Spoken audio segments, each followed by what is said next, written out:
brown cow? How now, brown cow?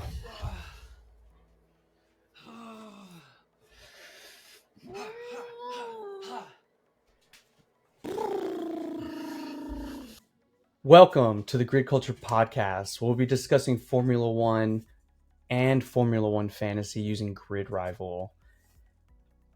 On this podcast, we're going to show you our fantasy league that this is our second year on. You're going to meet some members of our fantasy league as well as our own Formula One community.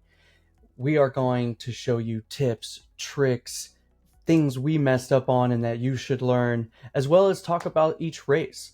And without further ado, we're going to get into this. Welcome to the Greek Culture Podcast.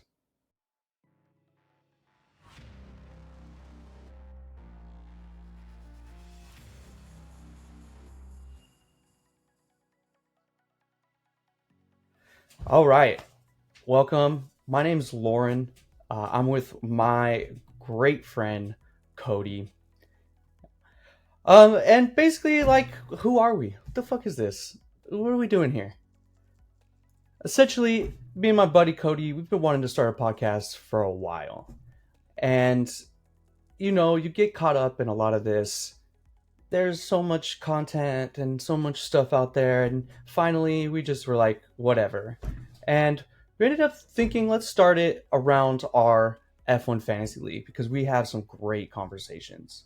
And our fantasy league, the core few of us kind of started watching it all together. We play video games uh, on the regular, especially during the pandemic. We got connected a lot, and we've watched a bunch of races together now. And we even went to the Canadian Grand Prix last year, and we ended up having really good conversations centered around our Formula One fantasy league using Grid Rival. And I thought we would just record it. And why not? What about you, Cody? Yeah, I think you hit the nail on the head. Just a bunch of silly, goofy gusses that are trying to all get interested in Formula One. Well, we all were interested in Formula One, but this kind of gives us a little nice little platform to get everything a little more organized. Yeah, and it gives us, something more to talk about other than did you see Max win? Anyways, Did you? I did. But I think that kind of leads Not us last into race. it kind of leads us into a what is grid rival, and it's honestly it's just a platform that takes Formula One and fantasy sports and it merges it into one. It's a very nice platform. It's constantly changing. This is our second year on the platform. Um, I know there's a lot of you can do betting in that side of things, but we really only use it for just a fantasy league surrounding around Formula One. It's really let us kind of grow a community where last season we only had about eight teams in our league, and now we've grown to 20. It's definitely growing, and there's more there. I love it because there's also room for more growth. It's not like everyone's fighting for the same players. There's none of that. It's just you know you can play the game however you want to. Yeah. And that leads us right into what is Grid Rival and how to get started with it. So first, download an app in your app store, whatever that means to you. It's on all tablets. I think you can get it on phone. There's a website, blah, blah. But first, create your account, then create your league. Start a league. Give it a fun name. Ours, Formula One Fuckery. That's just the name of our chat, so we ended up keeping it the same. Then get you some friends. If that is super hard for you, then don't worry.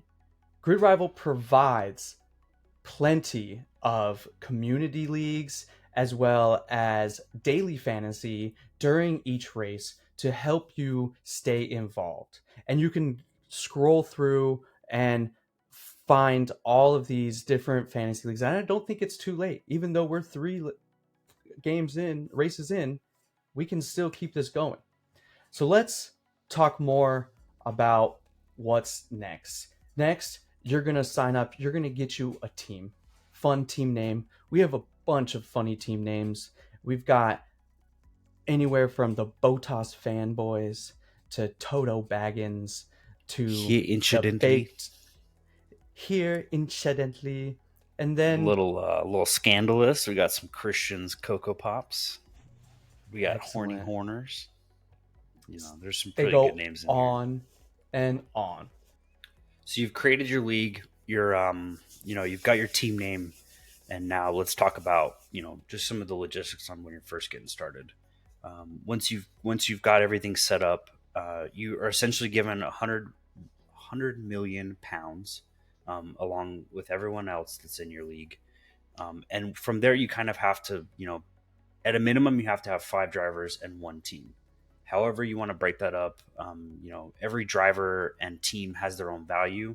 That carries over from how they performed last year and where they placed. And so essentially, you have to use that pot of money to manage a team to ultimately win the season.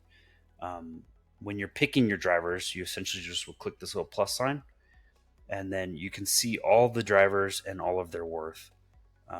You can see a little bit of info about how they've done over eight race average, and then their value of each driver is in their bottom left hand corner. And so you've got to take this and you've got to build a team out of that pot of money, and however you want to divvy that up is essentially up to the individual. Yeah, it really gives you control of like you feel like a real manager of an F1 team. And so each time you select a driver, it will give you an option to pick it up for 1 to 5 contracts, which is a race. So you have up to 5 races that you can hold on to this driver for that same amount of money. Essentially, this varies on different strategy, but once that driver's contract is complete, you will be locked out of him for 1 race after that. So after 1 race, you'll be able to pick them up again for 5 more or 1 race. And then that same goes with your constructor, which is you pick one team, uh, and that also has its own budget to assume for.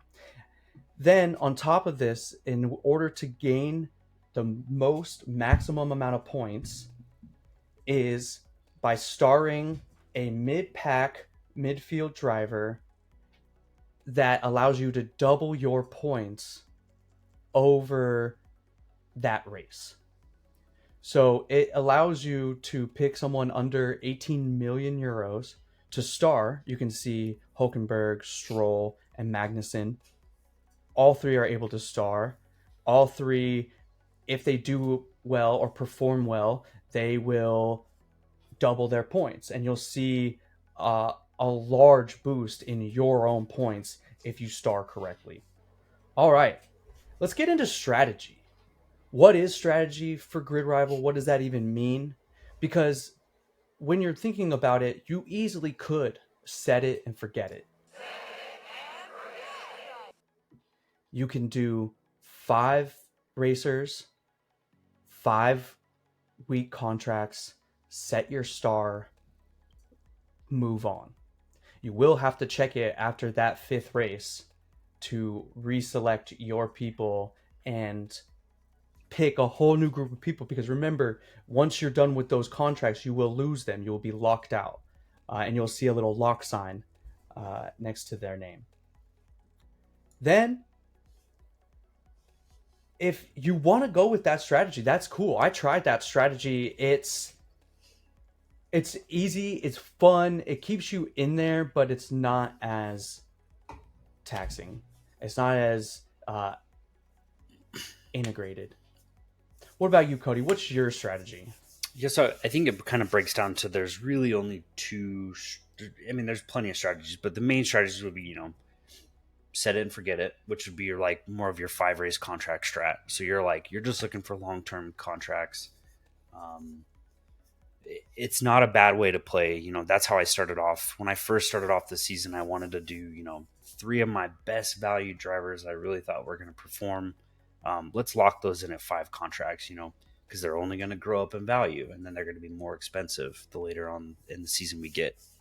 So let's lock those guys in, those bad boys in for 5 races. And then we'll get, two risky drivers that are a little bit cheaper in value, but they might perform. And then, for my constructors, I really bought into the hype for Racing Bulls, We all did. thinking We they were going to all get the did. RB19 and it was just going to be, Ugh. a repeat of last year. So I really bombed it like when I first started. So, your strategy is constantly changing. I'm leaning more towards, either a per race strat and just, being okay with paying that penalty fee. Um, Yeah. so, so you are allowed to end a contract early, but there is a penalty fee. And so I can show you, for example, let me just share my screen again.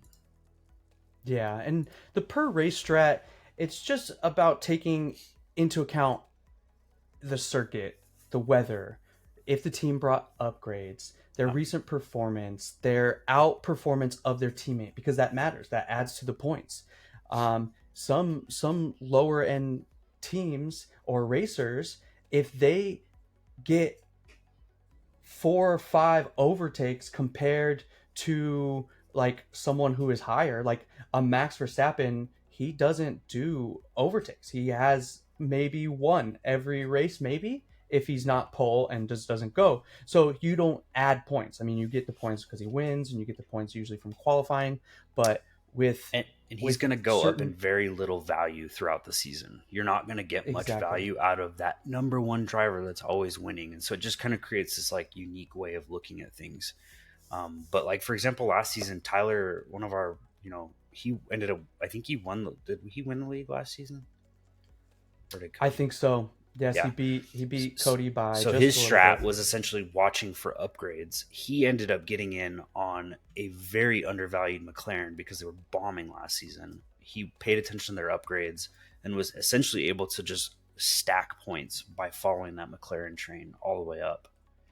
And Um, Piastri did really well. He yeah, was under where you can star him, and I think it was Silverstone last year. It boosted him up, and he went over 18 million. But that race, that if you would have started him, was over 300, 400 points. So that's again what happens if you have a lower mid tier driver, like say Yuki. Look, he's at 13.5 million. If he wins, if he gets like second in a race, his points are going up. His money is going up. And then say you sell him, you gain that money, and then you can add more.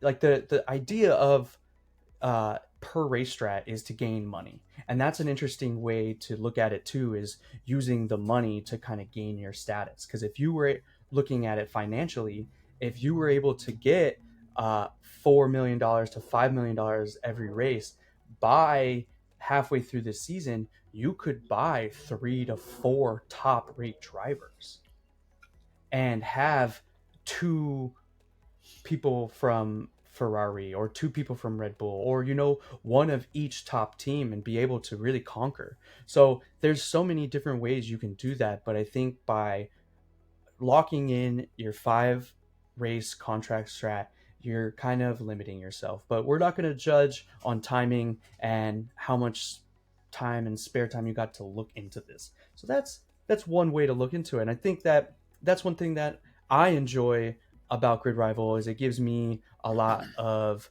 uh, control, but it also makes me feel like I'm really one of these like team leaders. This I get to focus on the financial side. It really with F1 we're always caught up in the financial side.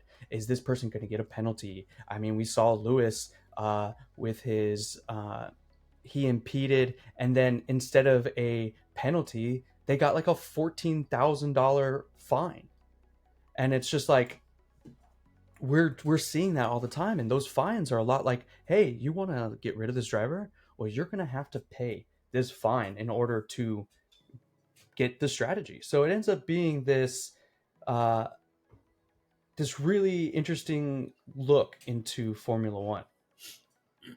yeah. I think why are we enjoying Grid Rival? Why are we why are we doing this? One thing for me is, it, Red Bull is obviously dominating right now, and more specifically Max Verstappen, and he's winning by just these huge gaps, these huge margins. But and we've seen it over and over and over. Mercedes before Red Bull, and then Red Bull. We just go through these dynasties where these teams dominate Formula One. With Grid Rival and Fantasy specifically, because there are other platforms, but with Grid Rival specifically, I think it's just kind of given us this like, oh great, Max won again, and it's just very monotonous. But with that, I think it's you're looking at more than just who the number one driver is, who had just like that excellent drive that is in that Oh mid yeah, tier, really shocked everybody. Who had the most overtakes, who made it into Q3 quali, yeah. that normally It, wouldn't. You know what I mean? Who is a completely undervalued driver. You know, I'm currently like I'm looking for Alpine's climb up. You know what I mean? Because they're oh struggling right now. But can I jump into that Alpine, that ride that yeah. Alpine train up? Well, we were just talking about it. The next race coming up is a Japanese Grand Prix, and it's a rainy race. Yeah. So Who are who your better knows? We can wets? pick up.